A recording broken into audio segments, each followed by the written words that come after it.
Class 3 of Chapter 3, The Marketing Environment. In this class we shall learn about the competitive environment. It is common for literature to deal with competition at a very general level. Whilst this is important perhaps for strategic decisions concerning market entry, this approach tends to ignore the immediate impact individual competitors have on operational decisions. This section concentrates first on how we might assess the opportunities and threats presented by individual competitors, often cited as a blind spot of many managers. It then looks at how the overall competitive structure of an industry can be assessed. Understanding individual competitors. In trying to understand individual competitors, it is first necessary to define who the competition might be, presently or in future. Generally, these are companies that provide the same range of products or services as each other, for example Fly 540 and Kenya Airways. However, marketers should be constantly aware of organizations who may compete for customers with a different solution to their needs, for example the Channel Tunnel Rail Link taking custom form the Channel Ferry operators. Questions to ask to determine competitive threat.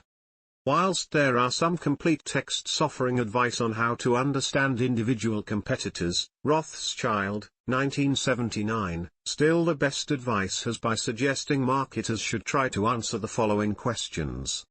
Who is the current competition? Here the planner is ascertaining which organizations are trying to fill the same needs as their organization at this point in time, but remember to maintain a wide interpretation of this. For instance, in thinking about how people might spend a bank holiday, competition for day trips might be a compelling range television programs. This leads marketers to the more difficult question, who might be the future competition? This is more difficult, as here marketers are trying to discover the plans of others. Occasionally the industry is told formally when organizations announce their plans, often in the trade press. Otherwise organizations might find out by rumor or research, but they should beware of transgressing moral and legal constraints on data collection. What are their objectives and strategies? In marketing planning it could be useful to know what the competitors' plans are. Whilst planners are unlikely to have full knowledge of these, they might be able to guess them by examining the competitors' previous actions or by studying public statements, such as their annual reports. What is their commitment to existing businesses? An organization's plans may mean that it is about to attack the market of another. Logic might say that they are weak and will simply relinquish that market. However, suppose the organization under attack is owned by someone who has an emotional commitment to that market, perhaps it was his or her original venture into business. They may decide to defend a position that sensibly they should not. What are their relative corporate strengths and weakness? If a strategist has correctly carried out the corporate audit for an organization, see Lecture 6, then this should be easy to answer. Strengths and weaknesses are relative from one organization to another. How might environment change affect them?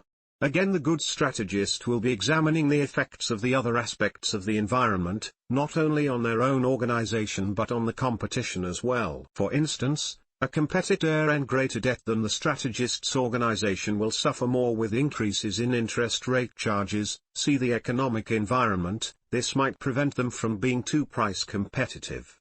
How committed is their management to the organization? For larger organizations where ownership and management are separate, the loyalty of the management becomes an issue. The planner needs to assess whether a competitor's management will stick with an organization or move at an early opportunity.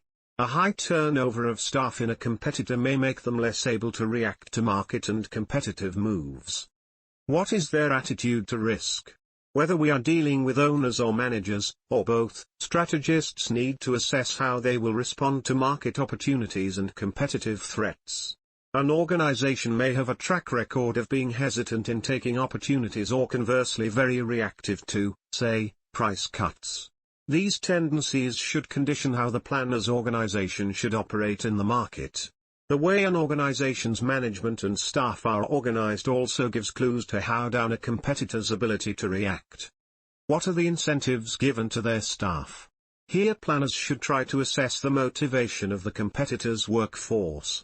If some sort of sales bonus systems is operating, and staff, have industry experience. Without it they might be at a disadvantage, or indeed take unusual decisions that might surprise the industry.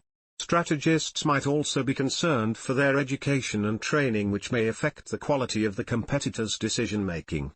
What is the organizational structure? The way an organization's management and staff are organized also gives clues as to how they might react to changes.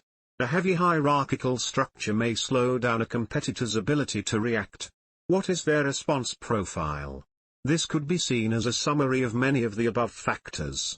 Essentially, planners need to examine the competitor's past history of responding to competitive action and establish if there is a pattern. If every time prices were reduced in the past, the competitor matched that change, then it might be assumed any future changes will be met in the same way. What is the background of their key managers? The issue here is whether the management, staff, have relevant industry experience. Without relevant experience, decisions may be ad hoc and hence a disadvantage, etc. Sources of competitor information. While the lecture on research describes how primary and secondary research can help answer many questions about competitors, it is worth reviewing some of the sources strategists might use. Rothschild, 1979, provides a useful approach which suggests the following sources, amongst others. Public sources, for example job advertisements, newspaper reports, advertising material, in the case of travel and tourism, particularly the brochure, trade professional sources, for example the trade press and customers. Government sources, for example, monopolies and merger commission reports. Investors, for example stock market sector analysts. This is a good guide to published information. Strategists should not forget what their management and sales force can tell them. They may well have worked for competitors in the past. It should also be remembered that primary marketing research can inform an organization about competitors, as well as itself.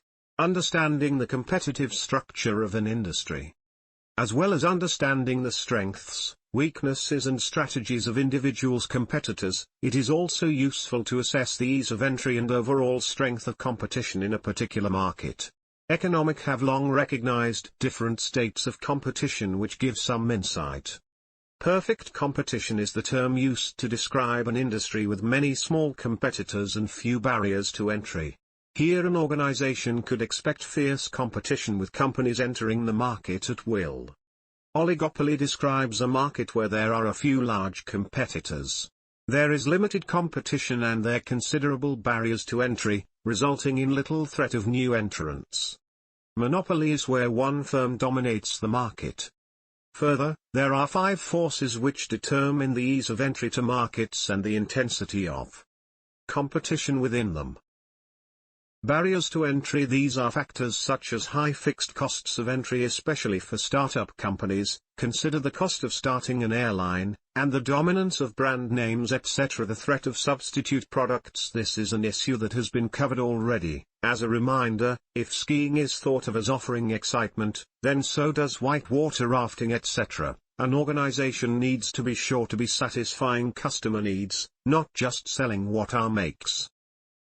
The power of suppliers. In some industries competition is restricted because of a few large suppliers can affect what a service provider might do. It might be argued that a few airline suppliers might inadvertently to keep airline prices artificially high, as is the case with airlines operating in the African route.